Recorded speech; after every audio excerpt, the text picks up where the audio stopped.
I could not disagree with you guys more. I didn't want to see it this way. It is this way. I think it's not good for us, and it might be a little bit confrontational to say so, but I personally wish it hadn't gone down that way.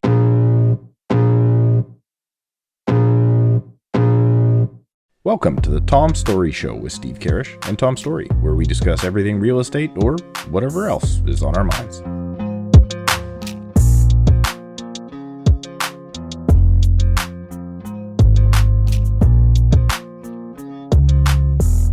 Steve, you good? Yeah, because I'm going to get here, man. All right. Welcome back, everybody, to another episode of the Tom Storey Show. This is a very special episode, actually the first time we've had two guests virtually, so we're testing this out for the first time, and we've already had about a 20-minute chat during technical issues, but I appreciate you all being back here today.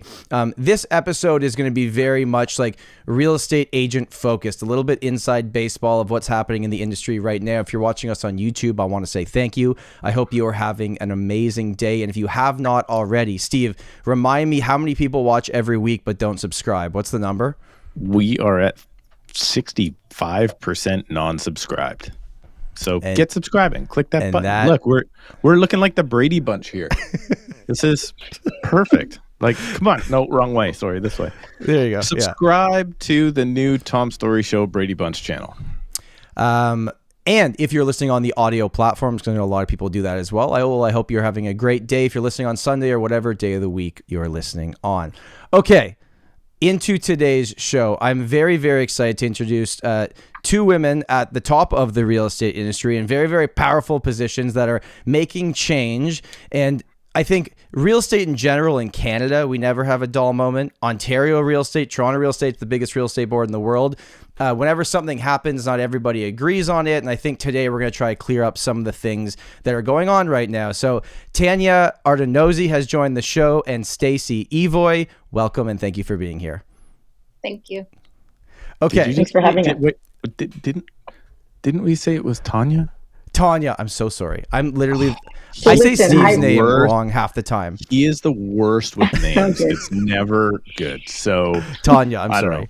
I'm very much looking forward to this, though. So for the people that don't know, I don't know if you guys know. I don't know if I told you this, but I'm not an Ontario realtor. I'm a BC realtor. So the topic we're going to discuss today, very inside baseball, very industry. So our podcast is not only about the market, but also about the industry, and then whatever else we want to talk about.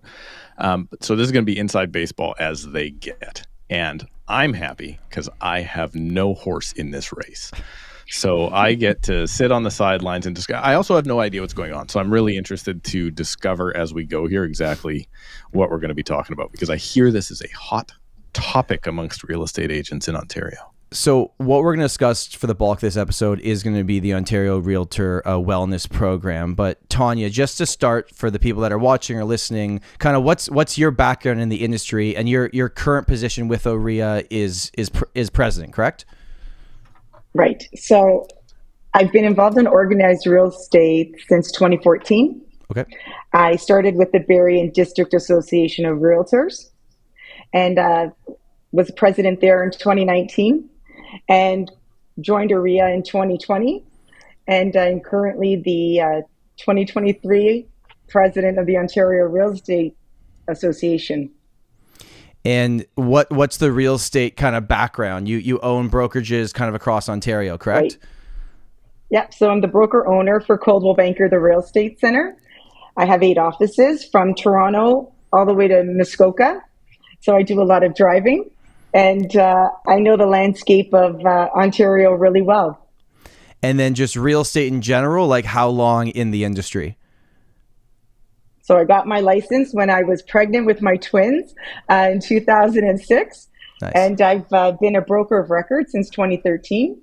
And I love it. I love real estate. I love training and coaching. And I just love organized real estate as a whole. It's like something I've embraced. I have a banking background. That's where I started my career. So organized real estate married my banking and my changing policy and working with realtors and impacting the community positively. So I just love it. It's like I'm in it and I feel like I'm making a difference. Yep. And it just helps me to, get involved. Like I love helping people. Our one of our good friends, Nolan Matthias, he calls owning a brokerage, he calls it adult daycare. Do you have any thoughts on that? I love all my agents. It's amazing. And you know what? Yes, Great answer. You're a broker Great of answer. record. You're a therapist. You're a friend. You're everything. You've got the skin for it. You're great. You don't. You find something else to do. But I love it. Yeah, I'm sure there's never a day where your phone's not going off multiple times, putting out fires. Exactly. So I commend what you do every single day. I've stuck just to the selling real estate side of things. That's all I can handle right now. Stacey, same question to you. How long in real estate? What's your involvement in OREA right now? Thank you, Tom. I've been a realtor. I just had my 20-year anniversary in March. Congrats. I've always sold in London, Ontario. I'm a broker. I work with Royal LePage, and I started in organized real estate in 2008. I was the president of London in 2016, and I took a year off, and then I joined the OREA board as a director, and I was the president last year in 2022. So this year I'm the past president of OREA, and I'm also the chair of the Realtor Wellness Task Force. Now, both of you brought up the word organized real estate. So a lot of people that maybe watch this don't really know what you mean when you say that. So Stacey, for someone watching, like me and Steve wake up every day, we go and help our clients buy and sell properties, and then we go back home. You guys have a few more things going on throughout your day. So what propelled you to go into the organized side of it and trying to make change? So Tom, you and Steve are the 98% of realtors who like to just put their heads down and sell real estate. And Tania and I do all the stuff that you guys don't want to do. So we lobby government for change. We brought in personal real estate corps 2 years ago to save you tax money. We lobby with government affairs on local issues that are happening that affect housing, affordability, standard forms that you use every day. OREA does those. Both Tania and I have chaired that task force. We do communications, all member communications, to keep you guys abreast of changes in the industry. We work with CREA, our federal board. We lobby with them. We work with them on things like Realtor.ca. And then local boards, we help them with local issues, so municipal politics. We help realtors run in campaigns if they're running for office, so we help with that. But basically, we are the ones who sort of, the gatekeepers who sort of get a glimpse of everything as it's coming in the door and decide if it will be good for realtors or if it's just shiny object syndrome, which we're famous for having. The one thing I want to bring up, because I was just in Dallas for a conference in the States, and all the booths in there was like, whether it was like Zillow or Homes.com or Realtor.com, and I'm like, the real estate board owns none of these, and they're basically just selling all the opportunities back. Throughout both of your time in organized real estate, has keeping Realtor.ca as part of us been a really big discussion, that we're not selling that off to just the highest bidder? Tania? Good question. Yeah. We work really hard to make sure that Realtor.ca stays part of the real estate community. Like it's just a pillar to what we do, and having it being sold or other use, it's not helping our Canadian realtors. Yep. Right? So you're in BC, you want to see what's happening in Ontario because you got a client moving. You don't want to have to pay fees or anything like that to get this access. So it's really important that we keep it for realtors by realtors. Okay, so I promise I'm going to get into the wellness program after the next question. This is something that we've talked about with other realtors we've had on the podcast, so we just had someone on from Oakville, and they're a part of like multiple boards. And I guess when you put your listing on multiple boards, it populates like 2 or 3 times on Realtor.ca. Is there anything we can do to fix that so that clients aren't confused? You guys gotta fix that, man. We don't have that in BC. Is that an ongoing issue you guys are discussing, or like is it just that's just the way this works? So Tom, I've not even heard about that as an issue. Oh. So that's a easy. That should just be that Realtor.ca doesn't allow duplicates. Yep. in organized real estate. I've honestly never heard of that before. We hear of shortcomings with Realtor.ca, but often it's on the technology side. What I can tell you is in Canada, we're the envy of everywhere else in the world. As you know, the US sold off their MLS.com, and it was the biggest mistake that NAR ever made. Yeah. So it's our biggest asset. It's worth, it's the number one site in Canada for real estate. So, we have to hold on to it as realtors. But I think that is an easy fix, the one you're asking about, the duplicate. Okay, so Tom, sorry, let me break in here. I want to make sure that because so many of our listeners are just consumers, and then a lot of them are new agents. We know there's tons of new agents always coming into the business. So let's give it a little bit of an explanation. So you're a realtor. You work for a brokerage. The brokerage is a private company. What a lot of people don't understand is then the levels of organized real estate above that. So it's not just willy-nilly. So then you have a board, which will usually be a geographic area. Above the boards, or I guess all of the boards combined, generally will form an association. So OREA, or here we have the BCREA, that is basically almost the group of boards or the all realtors as combined in the province and their organization. That's who's in charge of so much of the actual transactional stuff, like you said, like forms. My main channel on YouTube is all about forms and boringness, but trust me, it is the most crucial. If you ever want to find something to fall asleep to, just go check out Steve's watch videos. My a half hour on how to write a contract. And then so that's kind of the amalgamation almost of the boards, even though kind of not really. And then so that's all agents still. So you have private business, the association above it kind of, and then on the top level is the regulator. So on the top level, I guess, I don't know what you guys call it there. We have the BCFSA. We got RICO. We call it RICO. So that's actually the government or a government assigned body, basically. So is yours still government assigned or is yours self-governed? Yeah. No, government assigned. Yeah. Okay. So ours was taken away. Ours was actually self-governed up until a politician tried to win an election, and that didn't work out. So so that's just kind of how I want people to understand. So business is there, then the business owners associate together to get the business to work, and then above that is the government. So just to be clear, and so everybody understands exactly the position you guys are coming from, which is the association, or I view it as almost second from the top, even though their duties are different.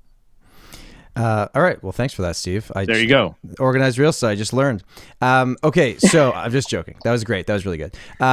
Okay. So what we're here for to talk about today is the Ontario Realtor Wellness Program, ORWP.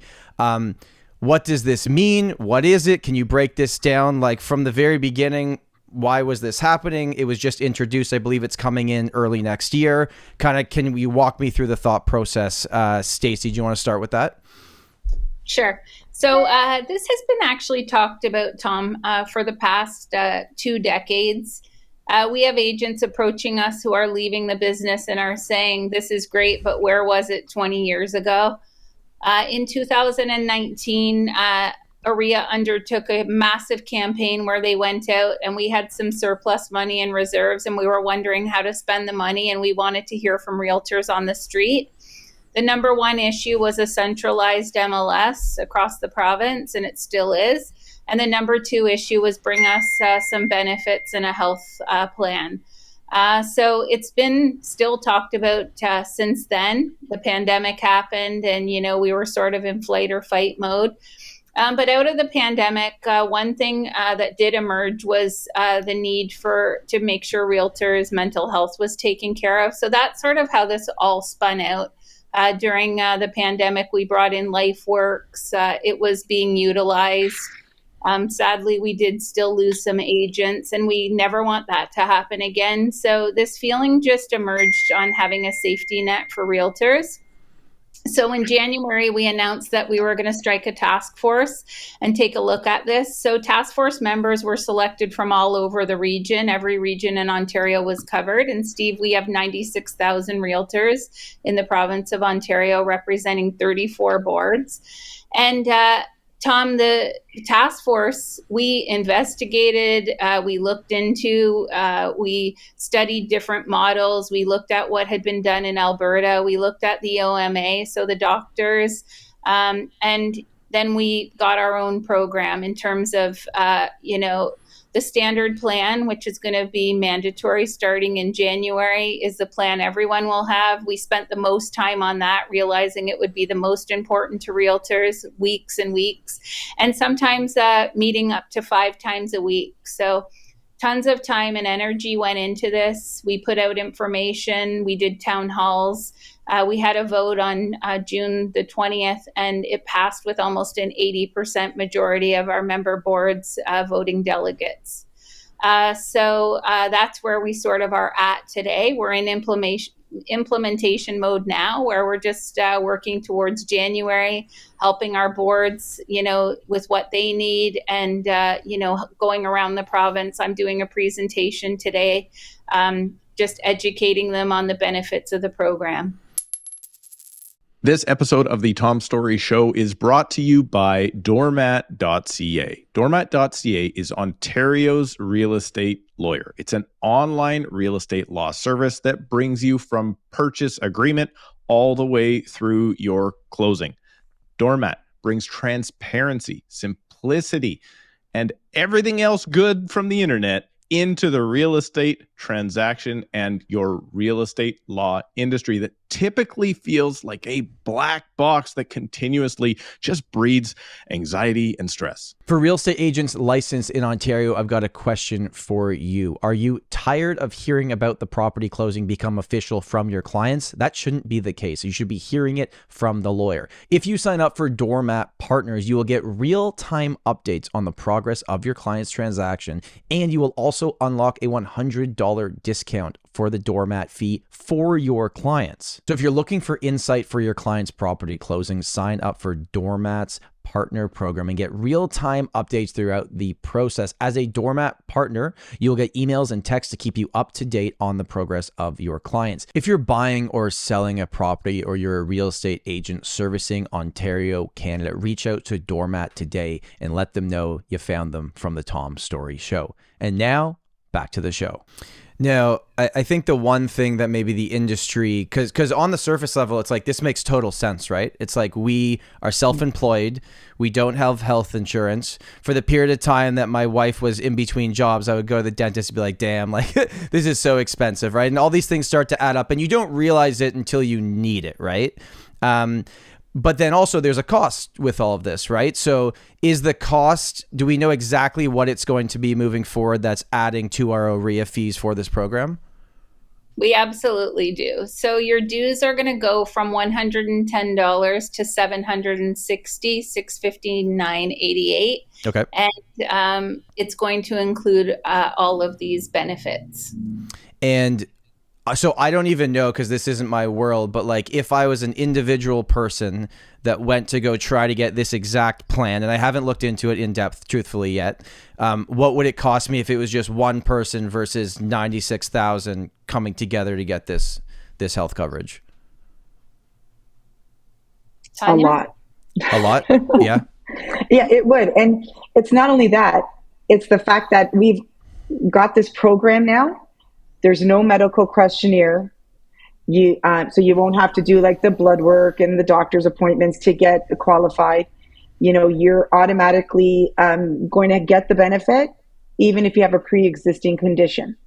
So it's even more than just about the benefits of the program. It's about access to the program. So if you had to do this on your own, and I know I did when I got my own insurance policy, when I got my kids, I had the medical nurse come to the house, take blood pressure, all these things, ask me about my medical history. So there's a risk there. You could be the healthiest millennial, and there could be something, and you wouldn't get qualified.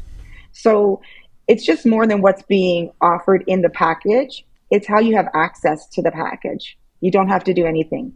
You pay your due.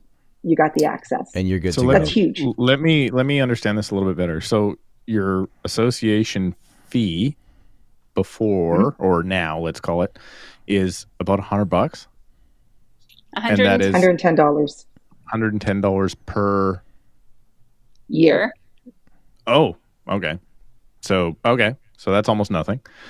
And then now it's going up to like $700. 760. And the program is then, I'm sorry, I'm slowing this down for you, Tom, because I have no idea about this. So then not that it affects me, but I just want to understand it. So let's say we go up to $750. So you're increasing about $620, $630, whatever it is, $640. And that is a benefits package. That is a healthcare benefits package. What, maybe you could tell me how you describe it, and then tell me what's included for the members in that, I guess, the service that's now going to be provided. Okay, so basically in the package, I'll start off. Stacey will finish off because she goes right into the nitty gritty of it all. And she's really good with the info. But on a high level, there's a $100,000 life insurance policy. There's a $25,000 critical illness benefit. There's $2 million in emergency travel insurance. So the travel insurance is extended to 80 years old, which is unheard of. Usually it stops at about 70. The life insurance and the critical illness will reduce. I believe it's at 65, Stacey, or 70? 65. 65, right. So these are, and you keep it. It's there, right? So, those are the high level. Those are the ones I like to talk about because that's what the people care about the most. But there's also, the medical benefit, the access to chiropractor, massage therapy. It's a wholesome package, right, Stace? It is. So I'll just round out what Tania said. It includes 500 in medical supplies, 750 in prescriptions, 750 in what Tania was talking about, chiropractor, massage, unlimited mental health support with a psychotherapist, and unlimited virtual health with a doctor or nurse who can prescribe medicine, do referrals. So say you lose your family doctor, you'd have like the in-between to cover you because that's a problem in Ontario, getting a family doc. So it's really everything from the safety net down to the day by day. And then you do have the ability, Steve, to top up the plan. So the $659 per year is the starting. Everyone gets that. And then if you want to add things like prescription eyeglasses or dental, obviously those are the most expensive things. And we were trying to keep it cost effective. You can add those on. You can add on your spouse. You can add on unlimited dependents. You can add on life insurance and critical illness for your spouse. You can top up your life insurance and critical illness. So it's basically you start with the plan at $659 and then you can add on to it as you see fit or as your family needs. And one of the things that you had mentioned is that at 65, the coverage slightly changes, right? Once you go over 65. I don't know what the average age of a realtor is in Ontario, but I've heard forever it's like in the 50s, right? It's like people don't really retire. They fade off into the sunset in real estate. That's kind of what you see over a period of time. So for the realtors that are 64 years old today, probably saying initially like, yeah, this would have been great 20 years ago. I guess some of the criticism online has been like, well, this isn't really fair for me. I still have to pay this for everybody else. Am I subsidizing these other people just because I'm older? What would the response be to that? So, Tom, that's a great question and one we've gotten a ton of times. First, I'll address your age of a realtor. So 20 years ago when I came in the business, the average age of a realtor was in the high 50s. And we were surprised when we undertook this exercise with so many millennials coming into the business. The aging population of realtors is actually on the decrease. So younger realtors, 30, 40, 50, would be in the larger percentages, and over 65 and up. We have realtors in the business that are 90 years old. There's only a couple of those, but there are a few. So with regards to the reducing coverage, everyone knows as you age, you're more susceptible to having health problems. So insurance benefits actually increase in price as you age. So the idea that 65-year-olds are subsidizing 30-year-olds, it's just not true. That's a myth. But also, we were able to get, because of our 96,000 strong, we were able to get the age banding increased. So where with critical illness, you would typically not be able to obtain that benefit past age 60 or 65 on the street. We were able to get that increase to age 70, but it does decrease in half at age 65. So it's still a huge benefit. If you tried to buy that one benefit on the street, you'd be paying hundreds of dollars a month just for that one thing. The great thing is the life insurance, as long as you're a realtor, you will always have that. So as long as you're a working realtor, it doesn't cut off at a certain age. It does decrease, as well as the critical illness, and the travel ends at age 80. But even if you were an 80-year-old realtor, you would still have all the health benefits. So $750 in prescription drugs, $750 in paramedical, and then $500 in supplies. And you'd also still have the life insurance benefit for you or your family. Well, I'm either going to blame or give credit to Selling Sunset for the age of the industry getting a little bit lower, because they make it look too easy, and that's not the reality, right? Okay, so I think like the biggest question here, and the biggest thing that I've seen online, the main pushback from a percentage of the industry is, well, just give us an opportunity to opt out. The mandatory seems to be the thing that everyone's kind of having. The people that do have an issue, that's what their issue is. Was there any discussion about creating an opt out? Is it still on the table, or is it just like, this thing's happening, it's mandatory, this is what it is? I guess open to whoever wants to answer. Tom, I'll answer. So it is the biggest question that we get. Post-pandemic, no one likes the word mandatory. I can't deny it. It's just a fact. It was an all or nothing. So it wasn't, we didn't price it out and say, well, what would it be if only 60,000 wanted to take it? And here's the single biggest reason why. We're a provincial association and we have a membership of 96,000.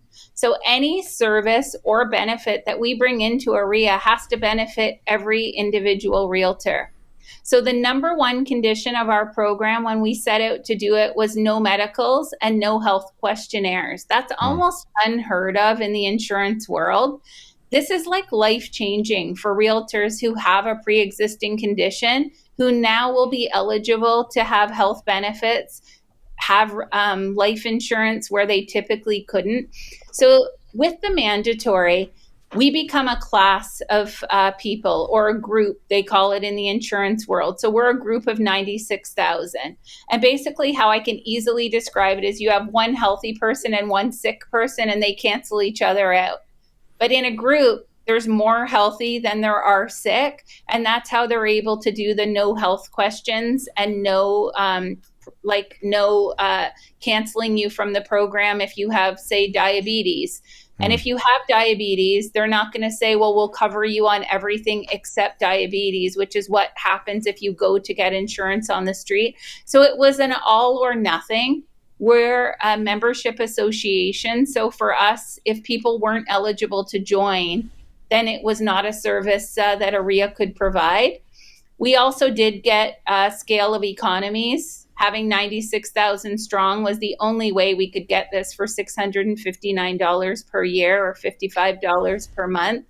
And then we mentioned it earlier, but the age banding was also really important because you touched on realtors.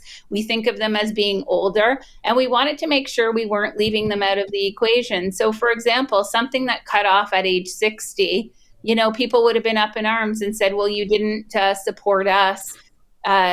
This is of no benefit to us. So we went for something that, spoke to the masses, and we're really happy.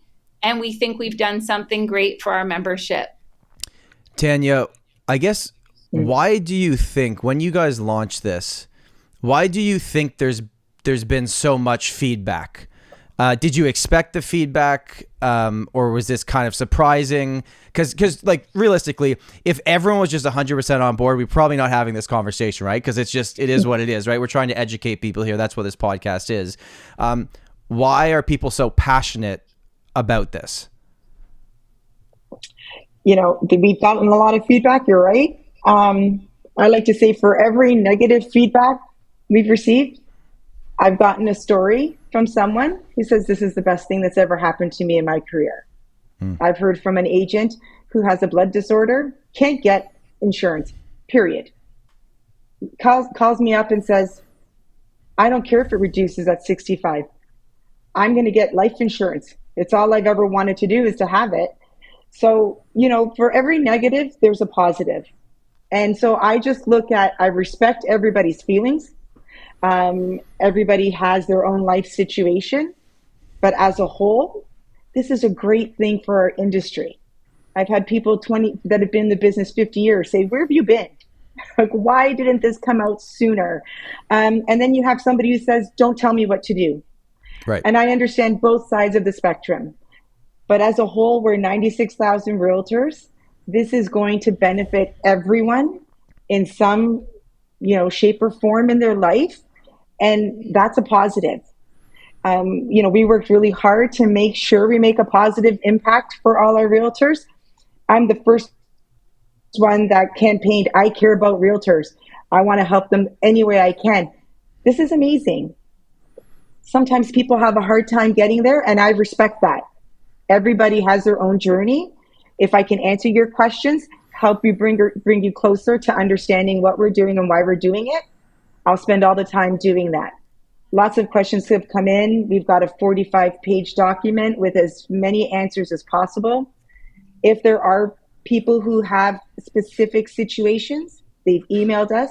We've gone to the insurer. Like, we are really paying attention to make sure we can help everybody when this gets implemented in January 1, 2024. So I believe in this program so much, and I believe in helping realtors. And everybody has a right to their opinion, but it's a good thing. Like, it is a really good thing. You don't know what you need until you need it. Fair enough. And so I'm just really behind it, and I've gotten a lot of great feedback as well. I was what I was kind of curious of is like, so I'm one of the people that like I relied on my wife's benefits, right? Like the last 10 years of me selling real estate, that's what I've relied on. I would guess, and you guys would have more data than me, that like a good percentage of the industry may have been doing that previously. And I think some of the feedback is, well, my spouse already has benefits. I like what they've got. And then some people that went really into the weeds, I guess, kind of found out that like, well, if you get this new insurance, it might actually cancel out the one you already had. And there was all these concerns. Is that a valid concern that people are having, or are they safe with both of these now moving forward? Tom, I'll answer that. We have yet to find a case where folks would lose existing coverage. So we've asked for them to bring these cases or situations forward so that we can have them examined by our broker. We have yet to find a case of that. This was not meant for people to have less benefits going forward. It was meant to supplement and give them more benefits going forward.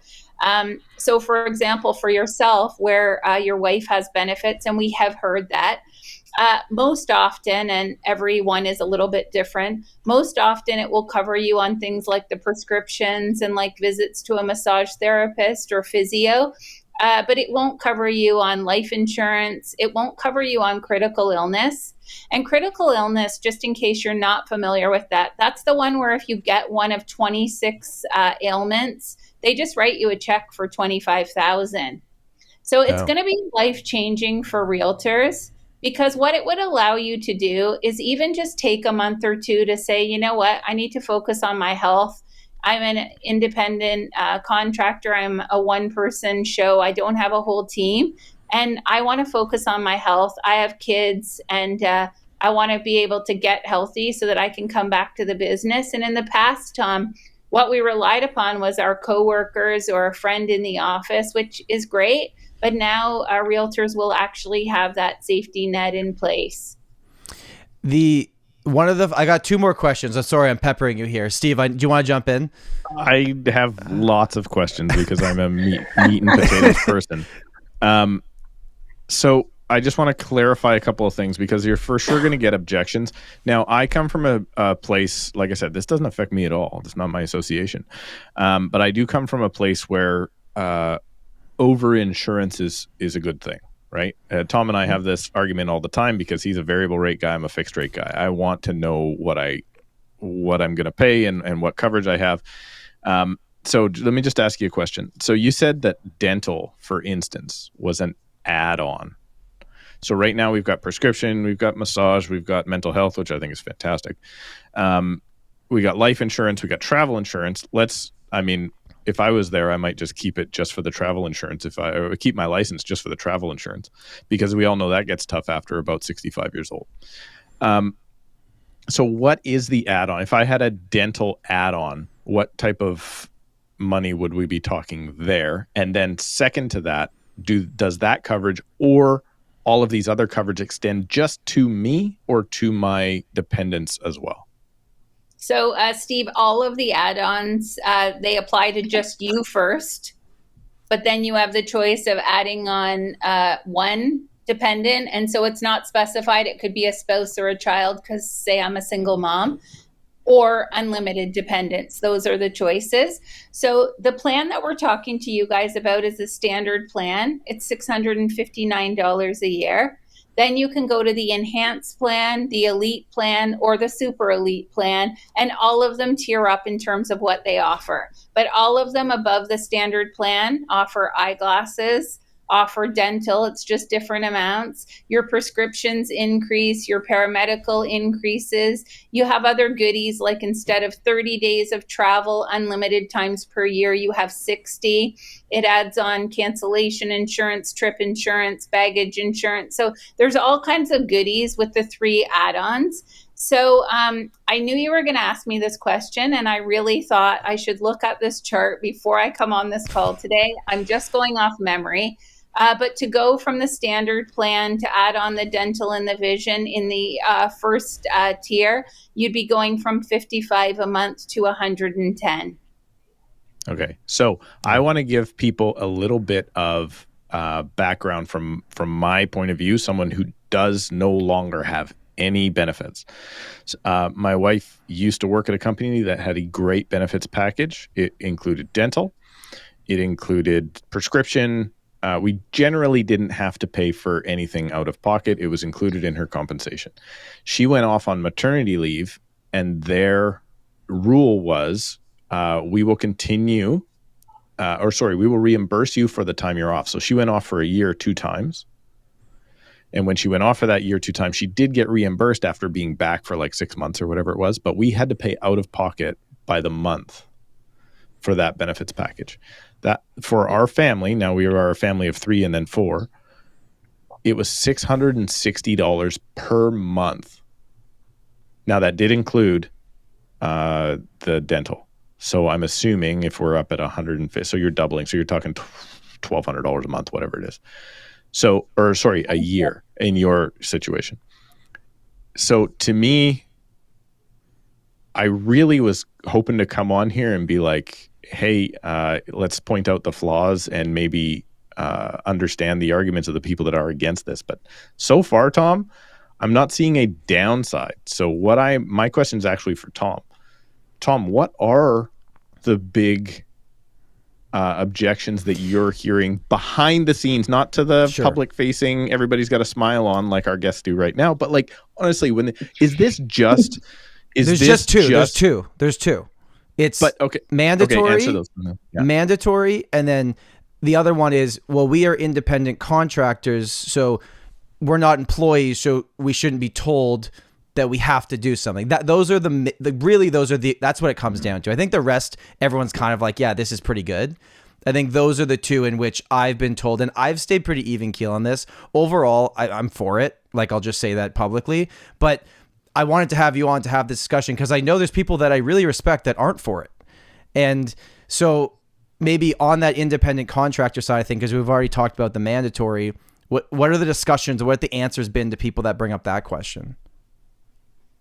So, Steve, that was a great question to put Tom on the hot seat. And it is true.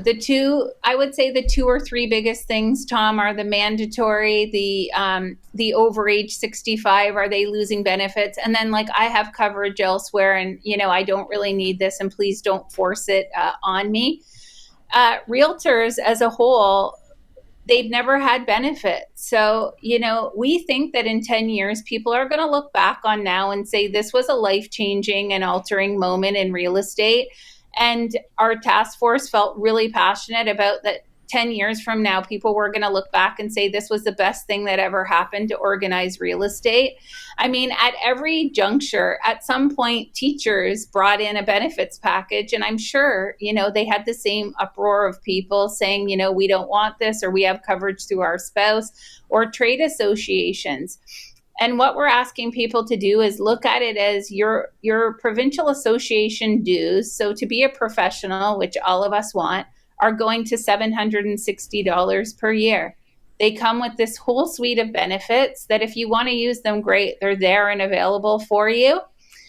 Ever since I came into organized real estate, Tom, in 2008, realtors have been talking to me about raising the bar on professionalism. Doctors, lawyer, physiotherapists, accountants, I could go on and on. All the people that we'd like to align ourselves with pay thousands of dollars a year to their provincial associations. And what do they get for it? Nothing. I don't know. Yeah. Literally nothing. Like lawyers don't even get a sign on to like a website. They write a check every year for $2,000 or $2,500 to the Law Society, and it's to be a lawyer.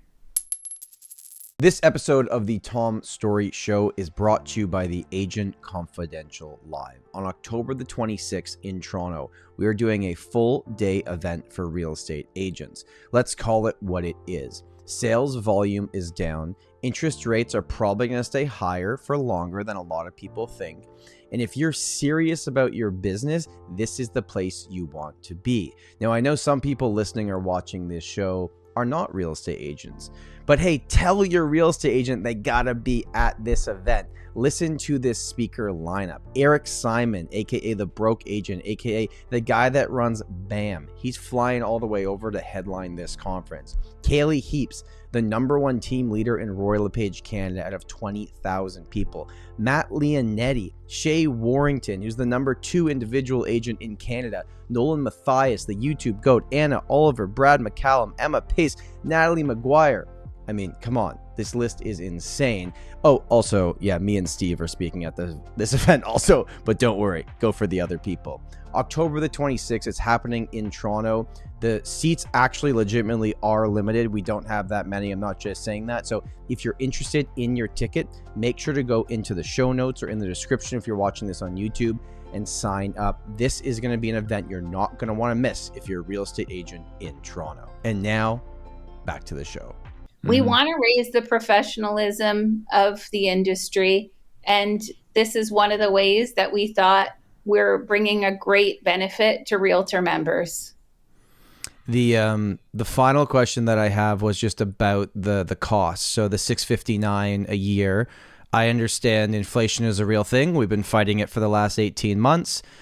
Is it $659 guaranteed for the next X amount of years, or will that change over a period of time if our membership grows or goes down? Does that number change? So it's $659 right now, and we've got a commitment to that price for 3 years. Okay. The good thing here, Tom, is that we have 96,000 realtors. We have the negotiating power to keep the cost in and around that amount all the time. We will always be working in the benefit of our membership to keep those costs lower. And while keeping those costs lower, even maybe, as time goes on, trying to add on. But we've got this commitment for 3 years. It's a great commitment. And we will work very, very hard after the 3 years to keep it relatively like that. And then I'll give you just a what if, and I'm sorry if this is an annoying question. It's just like, I know you guys have probably heard everything. But it's like, okay, so let's say in 3 years, for whatever reason, the insurance company's like, now it's $1,500. And as OREA looks at this with all the members, and you guys go, well, now it no longer makes sense. Is it like a 3-year contract where you could then, as an organization, opt out after that? Or I know that's not the goal, obviously, but if worst case were to happen, is that something that you guys could go elsewhere to find the coverage? So that really isn't the goal, Tom, because the whole idea is like Tania has coverage externally for her family. I have coverage for my family. If people are going to abandon their coverage, because what we found is even people who have coverage, like Steve talked about outside of this, when they've really looked at this plan, our Rolls Royce of plans is $300 a month. So where Steve talks about $660 or whatever, if they're going to abandon their coverage, we need to have something there. So our hope is that once realtors have this, they're never going to want to let it go. This is the reason that we did the RFP for the broker. So think of it like your mortgage broker. And yes, we have the option after 3 years to switch insurers. We would have the option to switch brokers. However, this broker has so much experience in the space of real estate and insurance. So, for example, they have been the broker for TREB, managing their program for the last 20 years. And what you have been able to get at your board is more things added in for less cost than you were paying when they started managing your portfolio. So our hope is that that would continue. But if an insurer comes back in 3 years and says we're going to increase our premium, our broker would then go out and try to find that elsewhere in the marketplace. And like Tania said, with the 96,000 strong, we're confident that our pricing is not going to increase exponentially. That's not the hope or drive of this exercise. Steve, I've got all my questions out. You got anything left? I'm really I'm struggling to come up with a yeah, but I think the more as I'm sitting here thinking about this, I just think like if you're not into a benefits package, the only real objection is like you said, don't tell me what to do. Well, there's always going to be those people. There's always don't tell me what to do people. Sorry, you got to be in the association. That is part of the membership, or part of having a license. You guys should have Steve come do your press for you. Jeez. No, because the negative people aren't going to like me much right now if they don't like this. But I'm just thinking like you're part of an association, and then you're thinking like, what's in it for me? And there is something in it for you, but you then don't need those services, or you don't feel you need those services. I'm really trying to rack my brain on why I wouldn't want to do it. I mean, I would assume the reason people don't really want to do it is because they're afraid of the cost for the benefit. And I mean, this is not the opinion of Organized Real Estate. This is my sole opinion. It may be that just those people aren't selling that much real estate. So as a result, they're worried about the every little expense, right? Maybe they're part-time, or maybe they've got something else going on. And I just view it as, I mean, I would assume, I know it would be this way in my board area, there's probably a significant portion of agents that already have a job that has coverage. So if that's the case, and then their spouse, so they don't want to add that a cost on top. But my thought from actually being in the business now for 15 years, and now we're a few years into having no coverage.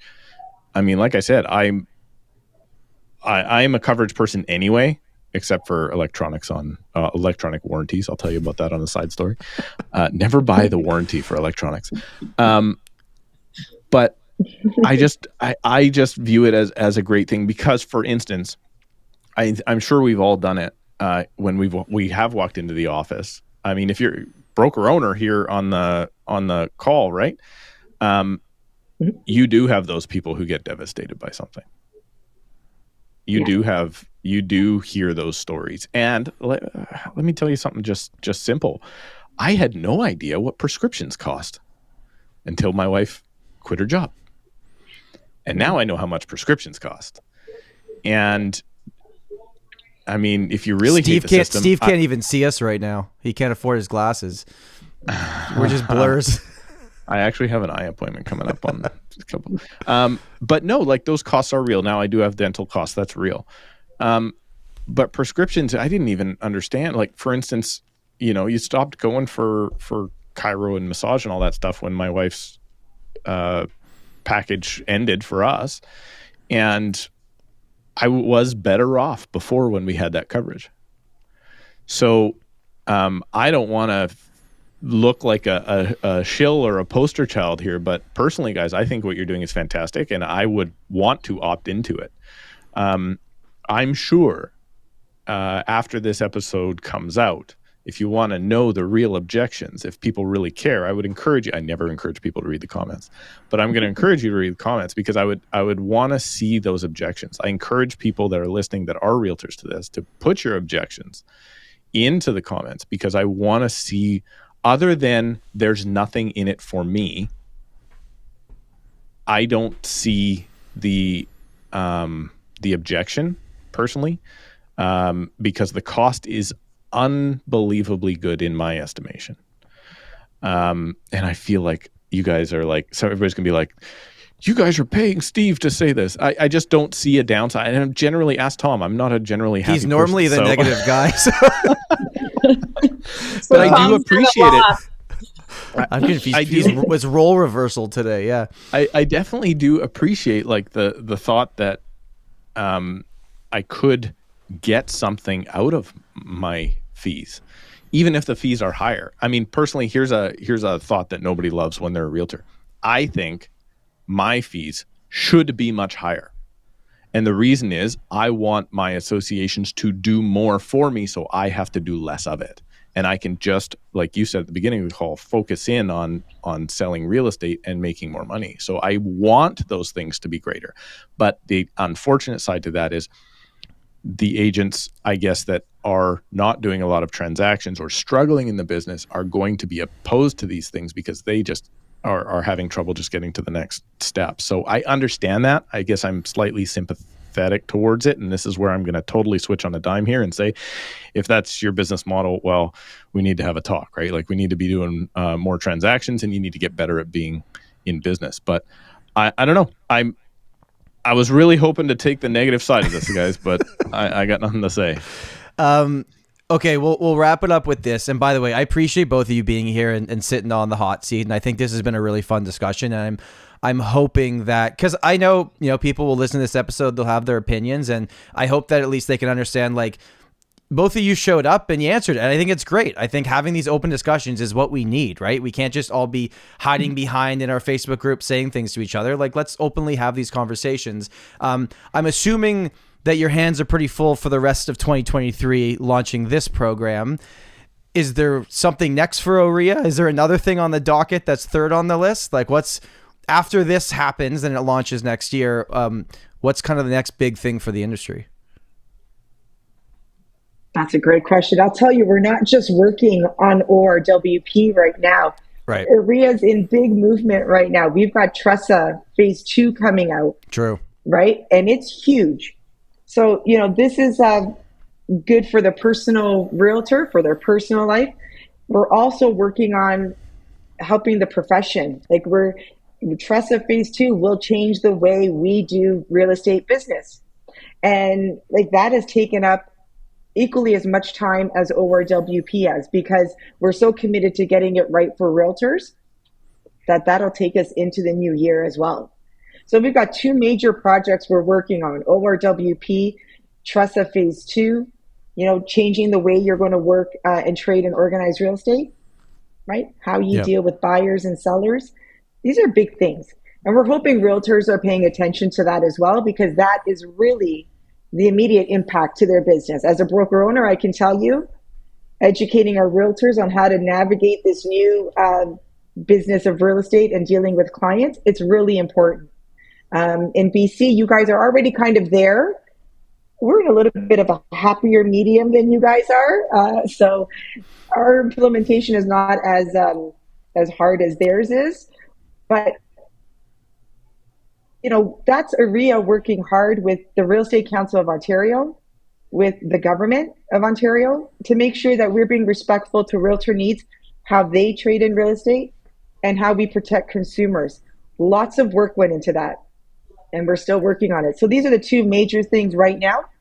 And, OREA is forever changing, so who knows what the next great big thing is going to be when it comes up. And Stacey, any final thoughts on just kind of everything we've talked about today? Wrap it up with a bow. It was just great to be here with you. Honestly, we're really thankful for the respectful dialogue. Like Tania said, we respect everyone's opinion. We knew people weren't going to be in favor of the program. We're happy to talk to them. We think there's a lot of myths out of there, and a lot of people that we have had the chance to speak to, once they understand the program and see the benefits for them, they see what's in it for them. And Steve, the last thing I'd just touch upon is that realtors give back in larger droves than any other profession. And the thing people need to think about is, even if I looked at this program and I said, you know what, there's really nothing in this for me. I'm healthy. I don't use prescriptions. I'm not planning on dying. I don't have any family to leave the money to anyway. There's truly nothing in it for me. This is going to be life-changing for the receptionist in your office who has 2 kids who lost benefits, through a marital breakdown or is widowed. It's going to be life-changing for someone who has a pre-existing condition and now can get coverage. So at the end of the day, it's about our fellow man too. And for me, I'd pay $659 to never do another GoFundMe campaign again all day long. Something you just brought up there. Sorry, I didn't ask about this.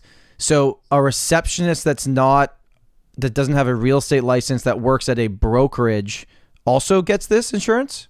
So it's extended to brokerages. Will have the opportunity to take the same plans. Okay. Wow. And also you as an independent. So Tom, say you're a working realtor and you have your own secretary, you'll be able to extend it to your assistant as well. Even if they don't have a real estate license? Absolutely.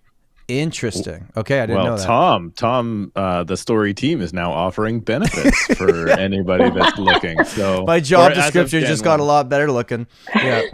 This has been absolutely awesome. I want to go. We do have a couple more minutes here, so I just want to go off topic. And this is okay. So that conversation's done. This is back into real estate. On a recent episode of our show, I told Tom I thought he was absolutely insane because I thought the Bank of Canada was going to increase rates. So Tom, I want to apologize. Finally. You're not insane. You got it right this time. Your 50-50 coin flip worked out in your favor. I have my opinions. Why? Maybe if you guys want to answer, maybe around the horn here, do you think it was the right move, or what do you think drove them to do that at the last minute, maybe change their mind? Tania, you want to start? Oh, I absolutely think it was the right move. We already see prices dropping slightly. I mean, let's not talk about the GTA, Toronto. I mean, their prices are high, but they're a metropolitan city, obviously. But around there, outside of there, the prices have slightly come down, and properties on the market's a bit longer.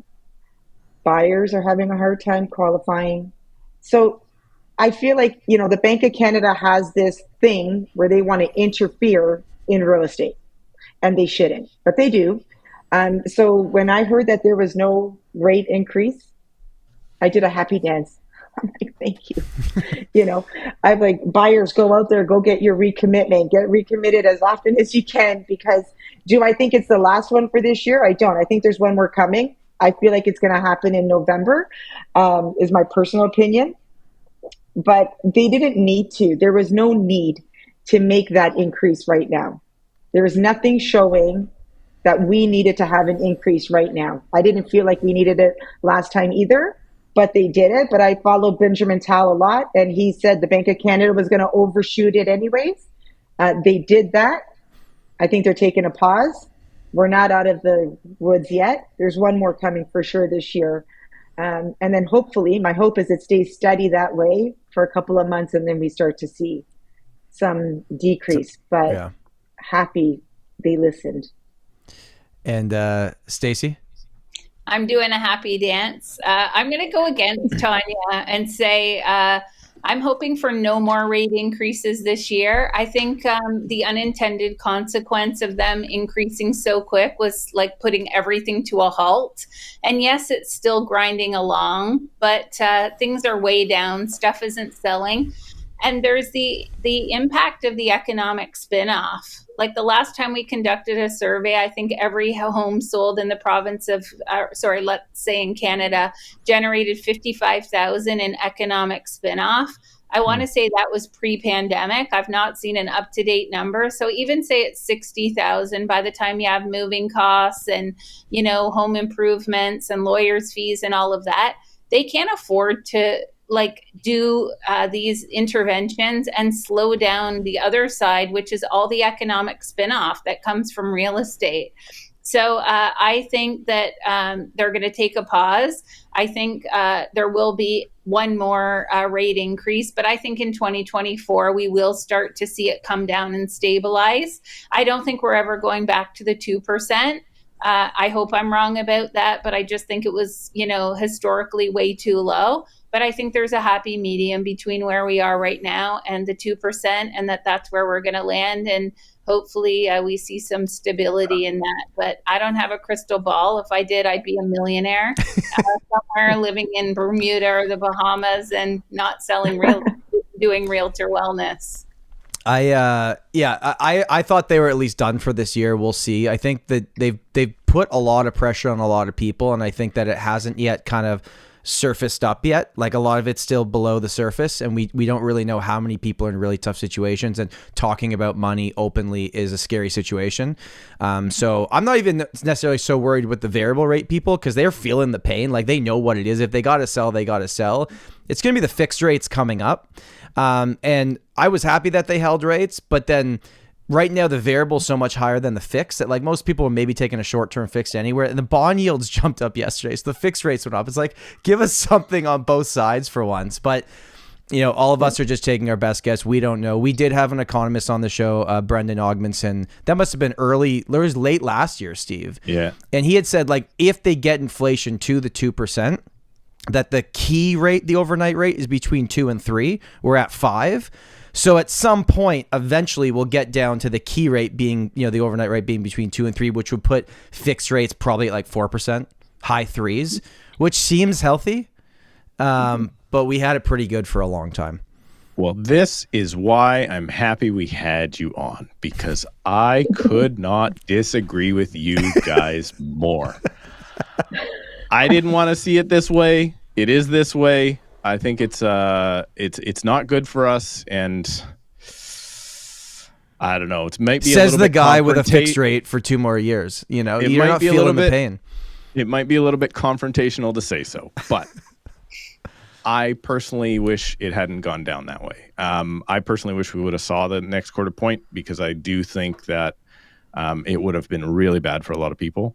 And I don't want that to be bad for them. But I do think we need to stomp on the inflation thing. And I don't think we're quite there yet. I do think they're going to come back with one. Benjamin Tao came on and said 1 September or October, you pick. So it sounds like they're gearing up to pick the October one. I think it's October 25th or something. So that in that respect, I don't know.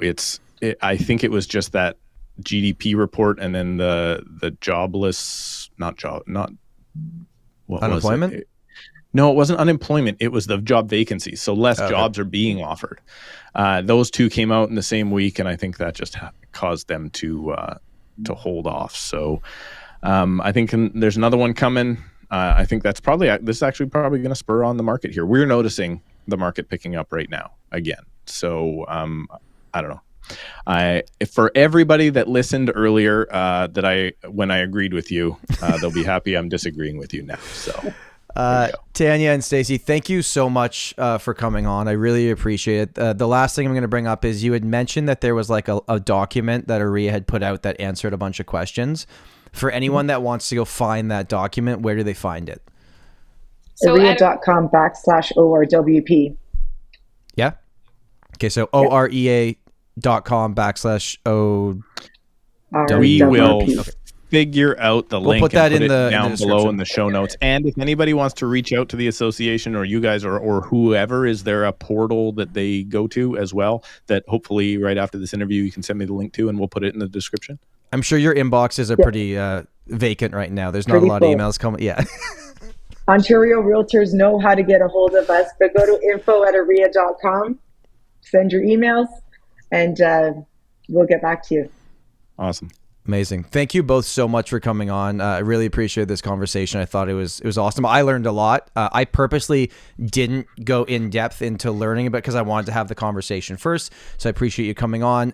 For anybody watching on YouTube, if you've made it this far, I want to say thank you. Make sure to like this video and subscribe to the channel if you haven't already. If you're listening on the audio platforms, make sure to leave us a Google review, or not a Google review. That's my other side of the business. Make sure to leave us an Apple podcast review. We will see you next Sunday. Bye. Thanks, Okay, guys. That was awesome.